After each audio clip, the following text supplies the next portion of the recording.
ठीक है। तो जो क्वेश्चन नंबर 3 है कितने नंबर का आएगा, 3 नंबर का आएगा। वो बहुत सिंपल है। यहाँ पे क्या लिखा हुआ है कि 1 अप्रैल 2022 को एक हार्बर लिमिटेड करके कोई कंपनी है जिसने 50,000 6% डिबेंचर्स इशू करे। एक डिबेंचर की कीमत 100 रुपये है, पब्लिक को करे और डिस्काउंट पर करे 5%, to be redeemed after the 3 years at a premium of 7%। तो डेट क्या है, डेट याद रखना कौन सी है, 1 अप्रैल 2022। कौन सी डेट है, 1 अप्रैल 2022 की डेट है। कौन सा था क्वेश्चन नंबर 3। क्वेश्चन नंबर है आपके पास 3। ठीक है। तो कंपनी का नाम क्या है, बताओ भाई, कंपनी का नाम क्या है। Harbour limited. आपने बोला भैया कंपनी का नाम है आपके पास हार्बर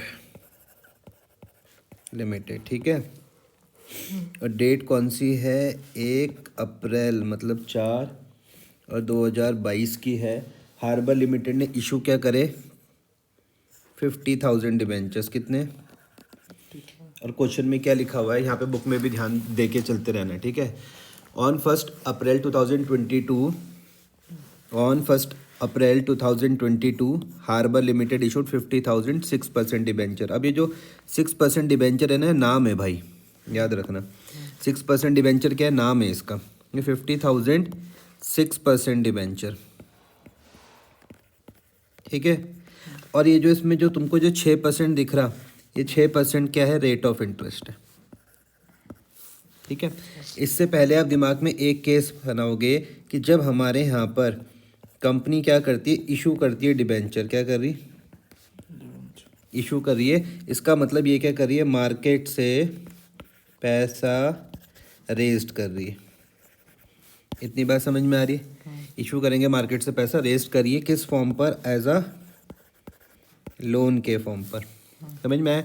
अगर आपको लोन की थोड़ी बहुत कहानी पता होगी तो अगर मैंने आज किससे लोन ले लिया, सपोज करते कि मैंने तुमसे आज लोन लिया, तो तुमको क्या करना पड़ेगा, वापस भी करना पड़ेगा। आ रहा, अगर आज के डेट में मैं लोन लूँगा तो कभी मुझे वापस भी करना पड़ेगा। तो इस वापस करने के लिए हम बोलते हैं रिडीम। आई बात समझ में, कोई दिक्कत तो नहीं है। तो अब इसमें मुझे थोड़ी बहुत बातें समझ में आ रही। हार्बर लिमिटेड के हिसाब से मुझको बात करनी है। 50,000 डिबेंचर्स इशू करे। डिबेंचर का नाम है पूरा 6% डिबेंचर, कहीं तुमको 9% डिबेंचर भी दिख सकता है। तो इसमें जो 6% या 9% जो तुमको दिख रहा है, ये इसका मतलब है रेट ऑफ इंटरेस्ट। एग्जाम्पल के तौर पर कि अगर हमारी जो यहाँ तुम पढ़ के देखोगे तो यहाँ पर क्या लिखा हुआ है कि 50,000 डिबेंचर्स, यहाँ पे देखो 1 अप्रैल 2022 को हार्बर लिमिटेड ने इशू करे 50,000 6% डिबेंचर ऑफ 100 ईच। एक डिबेंचर की कीमत कितनी है, 100 रुपये। समझ में आया। तो टोटल में किस तरीके से बोल सकता हूँ, 50,000 को मैं मल्टीप्लाई कर सकता हूँ किससे, 100 से, ₹100। आ गया समझ में। अब जो भी मेरे पास फिगर आ रही है उसमें इंटरेस्ट दिया जाएगा, कोई दिक्कत तो नहीं है इतने में। आगे क्वेश्चन को जब मैं पढ़ता हूँ तो किस पे करा गया, डिस्काउंट पर करा गया। तो ये जो डिस्काउंट है, हमेशा याद रखना, ये जो डिस्काउंट है क्वेश्चन में एट द रेट ऑफ 5%, ये मैं हमेशा किस पे कैलकुलेट करूँगा, पार वैल्यू पर। या पार वैल्यू को ही हम लोग और लिख रहा हूँ, इसी को ही आप फेस वैल्यू भी बोलते हो, इसी को ही आप नॉमिनल वैल्यू से भी जानते हो। समझ में आया। आप बोलोगे भाई ये है क्या, ये एक डिबेंचर की कीमत है। जैसे इस क्वेश्चन में तुम देखोगे तो यहाँ पे एक डिबेंचर की कीमत कितनी आ रही है, 100 रुपये आ रही। समझ में आया। तो मैं डिस्काउंट इस पे कैलकुलेट करूँगा। 95। मैं इस 100 रुपये का 5% निकालूंगा, कितना आ रहा, 5 रुपये आ रहा। फिर मैं अगर 100 रुपये में से 5 रुपये माइनस करूँगा तो कितना आ रहा, 95 आ रहा है। यहाँ तक बात समझ में आ रही। यस। तो कंपनी ने क्या करा, हमारे यहाँ पर 95 पे इशू करा, डिबेंचर्स इशू कर सकते हैं डिस्काउंट पर। और जब रिडीम मतलब जो वापस करने का टाइम है, बोल रहे कि 3 साल बाद वापस करेंगे, और वो भी किस में, प्रीमियम पर 7% के। ठीक है। तो इसकी एक पिक्चर मुझे किस तरीके से बनानी है वो आप यहाँ पर देख लो। आप इसकी पिक्चर किस तरीके से बनाओगे, एक आपने मान लेते हैं दिमाग में एक लाइन ड्रॉ करी। यहाँ पर मेरे पास इशू की बात लिख दी मैंने, यहाँ पर मैंने रिडम्पशन की बात लिख दी। रिडम्पशन समझ पा रहे हो, वापस करने के बाद। इशू किए कितने में? तो भैया कितने था, मैंने कहा उसकी जो पार वैल्यू थी वो 100 रुपये थी, लेकिन इशू करे भैया 95 में, वापस हम 107 में कर रहे हैं।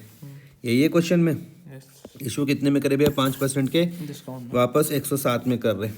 ठीक है, तो बच्चा क्या करता है, यहाँ से डायरेक्ट यहाँ पर देख लेता है, तो यहाँ से सीधा यहाँ पर कैलकुलेशन करेगा। हमें क्या करना है, 95 से पहले 100 में देखना है, 95 से पहले 100 में, और फिर 100 से यहाँ पर देखना है 107 में। समझ में आया? इसकी सबसे पहले मैं तुम्हें अगर इसकी मैं जनरल करके बताऊँ तो इसकी जनरल एंट्री क्या हो जाएगी। जब हम इशू करते हैं हमको पैसा मिलता है, डेबिट। मैं लिखूँगा bank account debit to debenture application and allotment account. ये समझ में आ रहा भैया? कितने थे, 50,000 मल्टीप्लाई कर दूंगा 95 से। समझ में आया? 95 से क्यों मल्टीप्लाई करा, क्यों करा 95 से? क्योंकि डिस्काउंट में किया था ना, क्योंकि हमने डिस्काउंट दिया था। डिस्काउंट पर इशू करा। तो मैं कर दूंगा भैया 50,000 मल्टीप्लाई बाय 95, तो कितना आ रहा है, 57 लाख 50,000। 4750,000। इसके बाद जो दूसरी आती है वहाँ पे मैं लिखूँगा debenture application and allotment account debit, और लिख रहा हूँ मैं discount on issue of debenture, issue of debenture account debit to, ध्यान से समझना, मैं थोड़ा सा गैप भी छोड़ रहा हूँ, अभी बताऊँगा कि क्यों छोड़ रहा हूँ, टू 6% डिबेंचर अकाउंट। ठीक है, यहाँ पे मैंने लिख दिया 4750,000 और डिस्काउंट 5 रुपये का था, तो 50,000 मल्टीप्लाई बाय 5 कितना आ रहा है, 2.5 लाख रुपये आ रहा है। दोनों का मैं टोटल कर लूँ तो यहाँ पे 50 लाख आ जाएंगे। अब जो मैंने जगह छोड़ी इसको मैं अलग कलर से तुमको दिखाता हूँ। यहाँ पर मैं लिख रहा हूँ loss on issue of debenture. 5 का हुआ था, 50,000 इंटू 5। 5 का नहीं हुआ, 5 रुपये तो तुमने यहाँ पर ही रिकॉर्ड कर दिए ना डिस्काउंट वाले। हाँ, अब तुम यहाँ से देखोगे कि 100 रुपये की जगह तुम्हें 107 वापस करने पड़ रहे, ये तुम्हारा 7 रुपये का नुकसान हुआ। समझ में आई बात या नहीं आ रही? प्रीमियम। हाँ, तो मैंने लिख दिया loss on issue of debenture. कैसे करके मैं यहाँ पर लिख रहा हूँ, मैंने कहा 50,000 मल्टीप्लाई बाय 7। समझ में आया? 3.5 लाख रुपये। समझ में आई बात या नहीं आ रही? ये 50,000 क्यों लिखा हमने? ये तो जो वो था, कौन सा 50 से तो डिबेंचर है, नहीं ये नहीं, 2 6 इंटू डिबेंचर। 50 नहीं है ये, सॉरी शक्तिमान, 50 लाख है ये, इन दोनों का टोटल है। ठीक है, ये 3.5 लाख रुपए समझ में आए। नुकसान क्यों हुआ, क्योंकि भैया 2 प्रीमियम ऑन रिडम्पशन। अब थोड़ी बहुत मेरे हिसाब से बात समझ में आ रही होगी एंट्री की भी। 3,50,000 रुपये, ये बात समझ में आई? पक्का? ये हमें ये एंट्री करनी है पूरी। हाँ, अभी सुनो, ये बात समझ में आई या नहीं आ रही है? बात तो समझ, अमाउंट समझ आ गए सारे। एंट्री नहीं आई? एंट्री सर ये कौन सी नहीं आई? ये क्या कहते हैं, तुम पहले से ब्लैक वाली देखो, देखो पहली वाली समझ में आई, bank account debit to debenture debenture application and अब हमने अलॉटमेंट। एंट्री ऐसे लिखनी है ना, हाँ। डिबेंचर ये एप्लीकेशन मेरे एंड पास अलॉटमेंट। हाँ लमसम की एंट्री है, एक साथ की एंट्री है। ठीक है। फिर इसको मैंने ट्रांसफ़र करा, डिबेंचर एप्लीकेशन एंड अलॉटमेंट 475000 और discount on issue of debentures. तो मैं ये दोनों समझ में आए, इन दोनों का टोटल ये बन गया डिस्काउंट ऑन जो 5% का था, discount on issue of debenture जो 5% का था। इन दोनों को ब्लैक को देखोगे तो मैं समझ में आ रहा होगा। तो ये 6 इंटू डिबेंचर क्यों लिखा? कौन सा 6 इंटू डिबेंचर का है? ये जो ब्लैक कलर का 50 लाख, ये नाम है ना इसका, 6% डिबेंचर, ये तो नाम है इसका। 6% डिबेंचर अकाउंट तो नाम है इसका भाई। ठीक है। आ रही मेरी बात समझ में? फिर मैंने कहा कि हम लोग क्या इस्तेमाल करते हैं, प्रूडेंस और कंजर्वेटिव्स का कॉन्सेप्ट इस्तेमाल करते हैं। आपको दिख गया कि भैया मैंने 100 रुपये की जगह 107 वापस करने, लेकिन इसकी खबर आपको कब पता चल जाएगी? इशू के टाइम पर ही पता चल जाएगी। तो मैंने उसी टाइम इसकी एंट्री लिख दी, loss on issue of debenture DR2 premium on redemption. Clear हुआ? कोई दिक्कत तो नहीं है? आगे क्वेश्चन में वो मुझको क्या बोल रहे हैं वो हम देखते हैं। On this day the company also issue 1 lakh equity share भी इशू करे, इसकी कीमत 10 रुपये थी और काय पे करे, प्रीमियम पर करे। तो मैं इसकी भी अगर एंट्री डाल दूं तो मैं किस तरीके से लिखूंगा एंट्री? मैं लिखूंगा bank account debit, bank account debit to share application and allotment account. ठीक है, यहाँ पे मैं कर दूंगा कितने कितने हैं 1,00,000 मल्टीप्लाई बाय 10+2 1,00,000 मल्टीप्लाई बाय 12 समझ पा रहे हो तो कितना आ जाएगा 12,00,000 12 लाख ठीक है भाई bank account debit to share application and allotment lump sum की लमसम मतलब एक साथ होता है ठीक है उसके बाद में लिख दूंगा share application account debit and allotment account debit to share capital sir वही एंट्री चल रही है बट इसमें जोड़ के एप्लीकेशन अलॉटमेंट हाँ लमसम की चल रही अच्छा लमसम मतलब होता है एक साथ और 2 सिक्योरिटीज प्रीमियम समझ गया ठीक है भाई यहाँ पर तेरे पास आ जाएगा 1,00,000 मल्टीप्लाई बाय 12 बोल दोगे आप 12 लाख रुपए समझ में आया फिर आप बोलोगे कि हम शेयर कैपिटल में तो उतने ही डालते हैं जितने का शेयर होता है उससे ज़्यादा नहीं डालते हैं ना 50,000 50,000 कहाँ पहुँच रहे हो 1,00,000 multiply by 10 multiply by 10 lakh 10 lakh और ये 1 lakh multiplied by 2 1,00,000 multiply by 2 2 lakh ये समझ में आया अब देखना ध्यान से आपको एक नोट्स ये होमवर्क में है तुम्हारे पास ये तुमको यहाँ पर क्या करना है होमवर्क करना है होमवर्क में क्या करना है कि ये जो सिक्योरिटी प्रीमियम का जो 2 लाख रुपए ये हम कहाँ कहाँ इस्तेमाल कर सकते हैं सिक्योरिटी प्रीमियम का जो 2 लाख रुपए है ये हम कहाँ कहाँ इस्तेमाल कर सकते हैं ठीक है बुक खोल के देखना इस बहाने बुक भी खुल जाएगी तुमको पता चल जाएगा ये दोनों चीज़ समझ में आई अब देखो यहाँ पर अब वो तुमको क्या बोल रहे हैं कि बोथ आर इशू व फुली सब्सक्राइब मतलब तुमको सारा पैसा मिल गया वो तुमको बोल रहे you are required to prepare the following accounts बनाने के लिए वो बोल रहे हैं जनरल बोलेंगे तो जनरल मैंने समझा दी आ रहा है समझ में अगर वो तुमको क्या बोल रहे हैं कि क्या बनाओ 6% डिबेंचर अकाउंट बनाओ क्या बनाओ 6% डिबेंचर अकाउंट बनाओ और loss on issue of debenture बनाओ 2 चीज़ें ठीक है अब आ जाओ देखो ध्यान से समझना मैंने कहा कि जो डिबेंचर अकाउंट होता है ये क्या होता है इसमें लिएबिलिटी का रूल लगता है लिएबिलिटी बढ़ती है हम कहाँ दिखाते हैं क्रेडिट कम होती है कहाँ दिखाते हैं समझ में आई बात या नहीं आ रही कोई दिक्कत तो नहीं है सबसे पहले इन दोनों में देखना कि ये दोनों कहाँ से आ रही है इन दोनों को देखो कि ये दोनों कहाँ से आ रही तो ये रही देखो एंट्री लिखी थी मैंने देखो 6% डिबेंचर अकाउंट तो क्या करते हैं जब हमको क्या करना होता है जर्नल से क्या बनाना होता है लेजर ठीक है जर्नल से जब हमको क्या बनाना है तो एक रूल याद रखना वो रूल है मेरी साइड मेरी अमाउंट मेरी साइड मेरी अमाउंट लेकिन नाम दूसरे का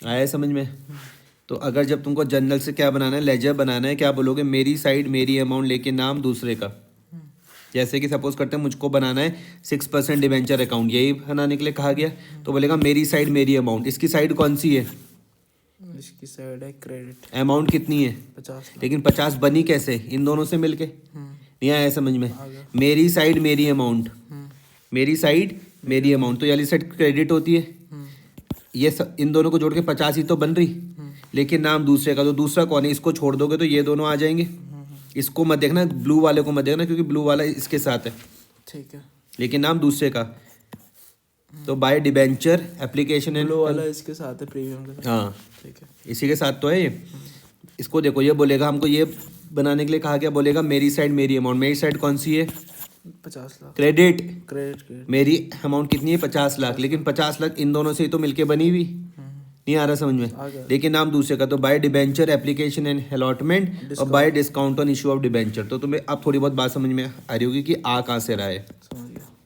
आ रहा है समझ में बैलेंस कैरी डाउन कर दे ये समझ में आया हाँ और ये तुम्हारे पास 2 बैलेंस कैरी डाउन बच गया इधर होता था बाय बैलेंस ब्रॉट डाउन ये समझ में आया आ गया इसको मैं रीड करके देख रहा हूँ तो 9% डिबेंचर में क्या बोल रही है इसका क्लोजिंग बैलेंस है 2 बैलेंस क्रेडिट डाउन का मतलब क्या है क्लोजिंग बैलेंस ठीक है आपके पास कितने रुपए के डिबेंचर है 50 लाख रुपए के डिबेंचर है जो कि तुमने डिस्काउंट पर इशू करे थे ठीक है एक चीज़ वो तुमको ये बोलते हैं और दूसरी चीज़ ये तो तुमने बना लिया सिंपल ही है जिस बच्चे को वो आएगी एंट्री वो बना भी लेगा नहीं तो उससे सॉल्व नहीं होगा दूसरा वाला वो बोल रहे कि भैया लॉस का भी बनाओ अब तुम इसको देखो लॉस वाले को लॉस तो वो होगा ना डिस्काउंट अमाउंट हाँ ये जो तुम्हारे पास लॉस है लॉस तुमको पता है कौन सा होता है अकाउंट तुम्हें पता है भाई नॉमिनल अकाउंट होता है इसके नाम से पता चल रहा है कि ये लॉस है, तो n माइनस में यहाँ पे रिकॉर्ड करता हूँ debit all expenses and losses. Clear हो रहा? तो कितना नुकसान हुआ तुमको? सबसे पहले भैया तुमको डिस्काउंट का हुआ नुकसान 2.5 लाख रुपए का। फिर प्रीमियम का हुआ, ये 2.5 लाख रुपए समझ में आ रहा है जो तुमने इशू के टाइम पर करा 2.5 लाख रुपए। प्रीमियम का हुआ, loss on issue of debenture ये समझ में आया 2.5 लाख रुपए हाँ। पक्का।